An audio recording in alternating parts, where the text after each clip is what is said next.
नमस्कार, आप देख रहे हैं राजधानी हलचल न्यूज। आपके साथ में हूं वैशाली। आइए नजर डालते हैं आज की खबरों की ओर। भोपाल में दलित युवक के साथ मारपीट और पेशाब को लेकर अखिल भारतीय सफाई कर्मचारी ट्रेड यूनियन के अध्यक्ष अशोक वाल्मीकि ने कहा, ये घटनाएं ऐसी हैं जिनका समाज में कोई स्थान नहीं है। अनुसूचित जातीय वर्ग के लोगों के साथ इस तरह के जो अमानवीय अत्याचार हो रहे हैं, ये संविधान को चैलेंज करने वाली बातें हैं।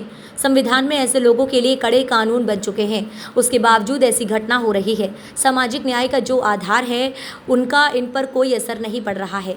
वहीं बीजेपी कार्यकर्ता से जुड़े होने पर वाल्मीकि ने कहा कि जब ऐसी घटना हो जाती है तब बीजेपी से जोड़ दिया जाता है। अगर कोई पार्टी से जुड़ा है और किसी ने घटना की तो उसके लिए पार्टी दोषी नहीं है। वहीं उन्होंने कांग्रेस के बयान पर पलटवार किया और कहा, कांग्रेस विपक्ष में है तो कांग्रेस ऐसी बातें करेगी। कांग्रेस के राज में सबसे ज़्यादा ऐसी घटनाएं होती थीं। भोपाल में जो आज पढ़ने में आया समाचार पत्रों में, वो कोर्ट बार के साथ जो है मारपीट की और उसके ऊपर पेशाब किया है। क्योंकि ये घटनाएं ऐसी हैं जिनको समाज में कोई स्थान नहीं है, लेकिन चूँकि अनुसूचित जाति वर्ग के लोगों के साथ इस प्रकार की अमानवीय जो अत्याचार हो रहे हैं, वह जो है संविधान को चैलेंज करने वाली बातें हैं जी।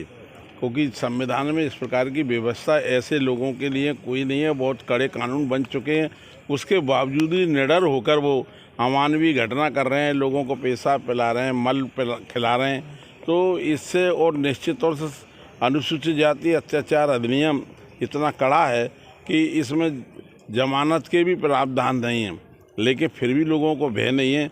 इसका मायने जो है कि सामाजिक न्याय की जो लड़ाई है, सामाजिक न्याय का जो सरकार का आधार है, उस आधार का इन ऐसे दरिंदों पे कोई असर नहीं पड़ रहा है। लेकिन बीजेपी कार्यकर्ता ही बताया जा रहा है जो भोपाल में जो नहीं। अब चूँकि किसी को कुछ भी कह दो, जब घटना हो जाती है तो बीजेपी के कार्यकर्ता हो जाता है।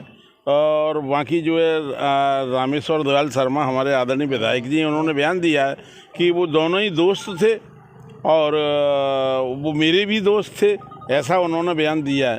तो वो जब दोनों ही एक दूसरे के दोस्त हैं, भाई मेरे का कोई दोस्त अगर है और कोई अमानवीय अत्याचार करता है तो मैं उस घटना से जुड़ूंगा थोड़ी। अगर पार्टी का कार्यकर्ता है और वो घटना कर दी है उसने, तो कोई पार्टी दोषी थोड़ी है। लेकिन हमारी पार्टी तो अस्पृश्यता के खिलाफ, जनसंघ के युग से भी जो है अस्पृश्यता के खिलाफ वातावरण बनाती थी। ये तो मानेंगे आपके प्रदेश में कानून है ना, जो कहीं ना कहीं कमजोर पड़ता दिखाई दे रहा है, क्योंकि कानून का लोगों को डर। ये असामाजिक घटना है जी, ये कानून को घटाने वाली बातें नहीं जी, असामाजिक घटना है। मतलब जातिवाद पर आधारित है, जिनके दिमाग में जो फितूर घुमा हुआ है और जो काई जमी हुई वर्षों पुरानी, बस वो उस मानसिकता का शिकार हैं वो लोग।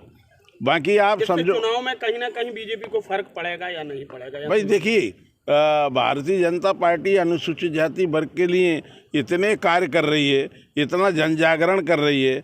इसमें चाहे महर्षि वाल्मीकि जयंती का सवाल हो, रविदास जयंती का सवाल हो, खड़वाक भगवान है जो खटीक समाज के, उनका सबको सम्मान देने का काम करती है। तो भारतीय जनता पार्टी के ऐसी जो असामाजिक घटनाएं हैं, इन घटनाओं पर भारतीय जनता पार्टी का चुनाव में कोई असर नहीं आएगा।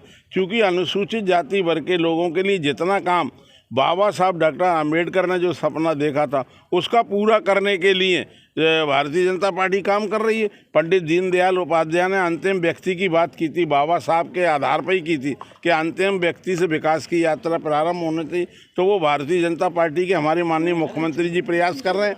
अब ऐसी अमानवीय घटना को ना पत्रकार बंधु दे सकते, ना मीडिया दे सकती सम्मान। ये तो अपमानित घटना है और हमारे देश में इस प्रकार की घटना को कोई स्थान नहीं। कह रही है कि बीजेपी में दलितों का अपमान हो रहा है। बीजेपी का भाई देखिए, ऐसा है, कांग्रेस विपक्ष में, कांग्रेस के राज्य में सबसे ज़्यादा घटनाएं होती थी। तब कांग्रेस के राज्य में सबसे ज़्यादा घटनाएं होती थी, अत्याचार की घटनाएं। भाई अटल बिहारी वाजपेयी साहब जो कैलाशवासी हैं, उन्होंने ही तो जो अनुसूचित जाति अत्याचार अधिनियम कानून बनाया था। अगर घटना नहीं हो रही थी तो। इस खबर में फिलहाल इतना ही। आगे की तमाम अपडेट से जाने के लिए जुड़े रहें राजधानी हलचल न्यूज के साथ। नमस्कार।